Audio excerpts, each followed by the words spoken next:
इस लड़की से मिली है जिसका नाम ऐना है। ऐना अपनी टॉयलेट में बैठकर मोबाइल चला रही होती है और मोबाइल के अंदर फोटो देख रही होती है। तो ऐना कुछ फोटो देखकर चौंक जाती है क्योंकि उन फोटो के अंदर वो सोती हुई दिख रही होती है और ऐसी फोटो उसने खींची ही नहीं थी। फिर तभी अचानक से उसके टॉयलेट के बाहर एक आवाज आती है। ऐना टॉयलेट का गेट खोलकर देखती है पर उसे कोई नहीं दिखता है। फिर ऐना उन फोटो को डिलीट कर देती है और फिर ऐना अपने कमरे में जाती है और अपने बेड के बगल में मोबाइल रखकर सो जाती है। फिर तभी अचानक से किसी की फोटो खींचने की आवाज आती है। ऐना आवाज सुनकर उठती है और लाइट चालू करती है। फिर ऐना अपने मोबाइल को देखती है तो उसके मोबाइल के अंदर उसके सोने का फोटो आ जाता है। वो देखकर ऐना हैरान हो जाती है। फिर ऐना अपने कमरे का गेट बंद कर देती है और जाकर सो जाती है। पर फिर से किसी की फोटो खींचने की आवाज आती है। ऐना फिर से उठती है और अपना मोबाइल देखती है। फिर से मोबाइल में उसकी सोने की फोटो आ जाती है। फिर अचानक से उसके बेड के नीचे जोर से आवाज आने लगती है। ऐना धीरे से अपने बेड के नीचे देखती है पर उसे उधर पे कोई नहीं दिखता है। फिर ऐना अपना मोबाइल तकिए के नीचे रख लेती है और सो जाती है। पर फिर से किसी की फोटो खींचने की आवाज आती है।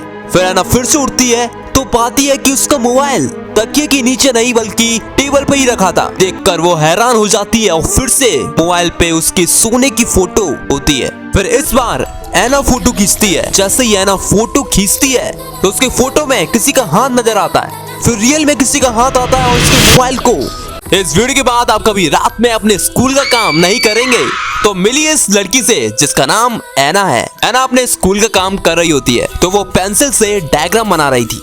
तभी अचानक से उसके बगल में रखी एक पेंसिल अपने आप उसके पास आती है। तो फिर ऐना उस पेंसिल को उठाती है और उस पेंसिल को थोड़ी दूर रख देती है। फिर ऐना अपना डायग्राम बनाने लगती है और फिर धीरे धीरे पेंसिल हिलने लगती है। ये देखकर ऐना बहुत घबरा जाती है। फिर ऐना अपना हाथ बढ़ाती है और उस पेंसिल को छूने की कोशिश करती है। फिर तभी अचानक से एक हाथ आता है और टेबल पर रखी उस पेंसिल को ले लेता है। ये देखकर ऐना डर जाती है। फिर तभी अचानक से उसके बगल में से एक आदमी निकलता है। फिर ऐना अपना फोन लेकर दूसरे कमरे में चली जाती है। फिर ऐना धीरे धीरे उस कमरे की ओर बढ़ती है जिस कमरे में वो आदमी गया था और ऐना कमरे के बाहर खड़ी हो जाती है। तो देखना चाहेंगे क्या हुआ ऐना के साथ? तो जरा आप खुद ही देख लीजिए।